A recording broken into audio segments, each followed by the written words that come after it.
Hello, and welcome to day 9 of the 30-day challenge of working through depression. Oh my goodness, the past few days, I've been consistently doing just a self-care routine, getting enough sleep, limiting my caffeine, being kind to myself, being accepting of myself, not panicking when I feel badly. Stuff like that has been really incredible for my mental health, my feeling of peace and security and stability.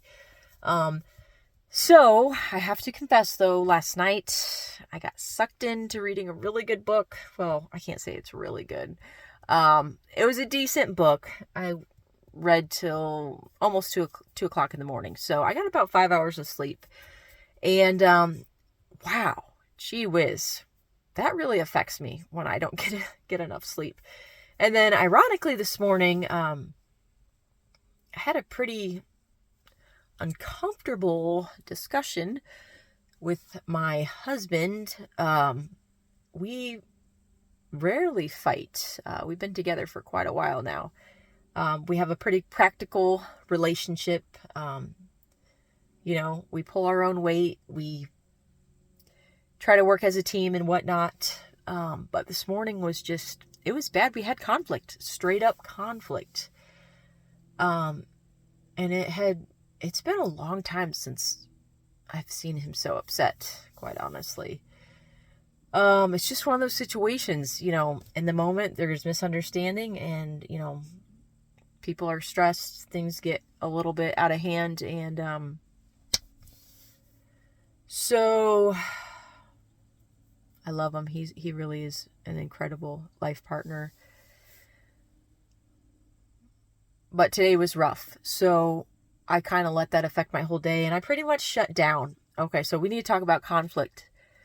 Now, when you have conflict with someone who's really important to you, obviously no one is perfect, right? You're not perfect. I'm not perfect. But if you're in a committed relationship and you have conflict, I think it's very important to communicate your love and your support and to not run away and to not shut down. I shut down for most of the day until I had to go pick someone up. So I didn't really take a shower till 2 p.m. And, but one of the self-help people I listen to, which if you want to know who, I'll write it in the comments below. I'll write his name down. He said it's very important to audit your life, right? I hate the word audit. Audit your life, audit your feelings, audit your time. And I realized, as a very emotional person, I learned to audit that and say, okay, I'm working very part-time now, and I do need to be available at certain times during the day. But what can I do for my own, sanity? What can I do? And so I've already, I signed myself up for 2 classes a week because I need community and I need physical and mental challenge. That is what I need to cope and thrive in life. I've already done some personal reflection on that. So my question to you is, if you got conflict right now with someone who's important in your life, please don't shut down. I know it's hard. You get offended, you get hurt, but they're worth it and you're worth it and your relationship is worth it, especially if there's kids involved. Don't run away. Don't shut down. Just let them know, be vulnerable. Like, hey, this really hurts because I love you. And I want to be with you. If you have to sign up for marriage counseling, so be it, right? But I want you to really audit yourself. What do you really need? Okay. Maybe you're working overtime and you have zero time. How can you scale back a little bit? Like, audit yourself. What do you need to be in a healthy mental place, in a healthy emotional place?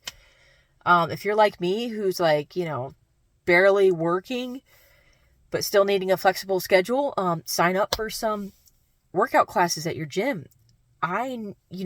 Every human, I feel like we're social creatures. And I think we thrive in the middle of a challenge more than we like to admit. We think we just need Netflix and a Big Mac from McDonald's. But no, we really need to be in an environment that challenges us and that, stimulates us. And I need people. It's crazy. I guarantee you there's so many people, I don't even know who will watch this, but you may think you're a withdrawn, quiet, depressed person. I guarantee you get in a class setting or some sort of community setting, you're going to be the one who's like lighting up the room, sparking conversations, engaging people, really engaging people, heart to heart, right? So when you don't sign up for things like that, people are missing out. And you're missing out on that experience of, lighting up the room and just like that camaraderie. And it's a primal thing. I always recommend workout classes, unless you want to get another job or something. Workout classes, it's primal, but your body needs to sweat. Your body needs to be challenged. Your body needs to suffer a little bit. In moderation, of course. But anywho, so yes, on day 9, please don't run away from conflict.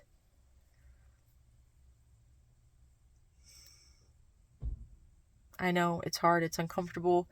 Maybe you're like me and you've made the mistake of watching too many TV shows that paint the life partner as someone who's like super rich, super handsome, super attentive, super sensitive, and you need to cut back on that.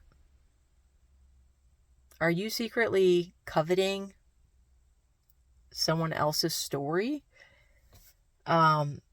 Please don't covet the story on TV. That is a bunch of bullcrap, and you know it. And don't covet the stories in those romance novels. Oh, Lord have mercy.